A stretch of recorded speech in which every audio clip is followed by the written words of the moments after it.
I want you to imagine a crowded marketplace at 6 p.m. on a Friday. So you have this small region of space in which you have people moving in all directions at different speeds. Now think about it. The faster people move, the more the chances of them hitting each other or bumping into each other. Also, the bigger these people are, the more volume they will sweep as they move through the space, and the higher the chances that they will touch or hit another person, knowingly or unknowingly. We can apply the same thinking to the movement of gases inside a closed volume. Let us make an assumption that these molecules or atoms of gas are spherical in shape, because this makes our analysis much easier. So here we have three atoms which are considered spheres, and they are moving through a space at some average velocity given as v. Now, each of these atoms is sweeping through a space or a volume in a given time. It is consuming some volume as it moves through space in time delta t. Now, just like the movement of those people inside that crowded market, we can imagine the movement of gas atoms inside a gas.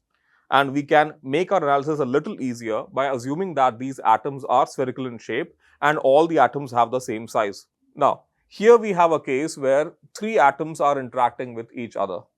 As you can see, the closest point of their approach where they are just touching each other is when their distances between the centers is equal to d.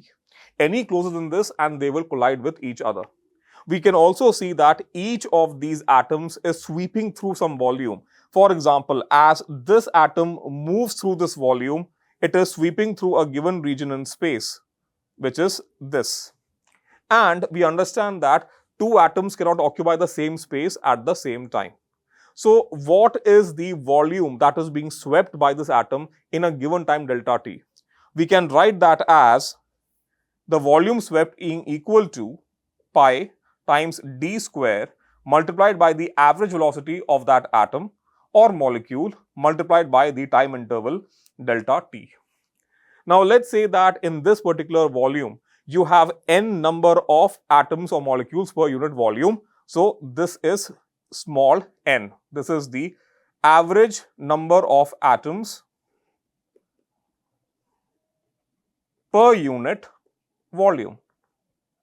This implies that for any given volume inside this region or this sample of gas, there will be pi d square multiplied by v bar multiplied by delta t multiplied by n number of collisions happening in time delta t. In other words, we can say that the rate of collision is equal to n pi d square times average velocity multiplied by delta t divided by delta t, which simply gives us n pi d square average velocity. So this is the rate at which collisions are happening inside this material. Now, if I want to find out the rate of collisions per unit time, I simply take this value, that is n pi d square times average velocity multiplied by delta t divided by delta t, which simply gives us n pi d square multiplied by average velocity. This new quantity is the rate at which the collisions are happening per unit time. So if I want to find out what is the average time interval between two collisions, I simply take the reciprocal of this value. So I get a new value, that is tau equal to 1 upon n pi d square multiplied by average velocity. This is the time taken on average between two consecutive collisions of this atom in this sample of gas. Now, we can also find out what is the average distance being traveled by an atom between two consecutive collisions. That would be equal to the time between collisions multiplied by the average velocity. So that distance L is equal to tau multiplied by the average velocity. If we use the correct average velocity equation here, we can substitute values and find an ultimate result.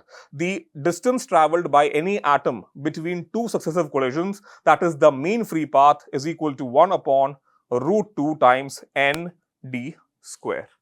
And this tells us what is the average distance traveled between two successive collisions for a given sample of gas. As you can see, it is clearly dependent on the number of molecules or atoms per unit volume and the size of these atoms or molecules.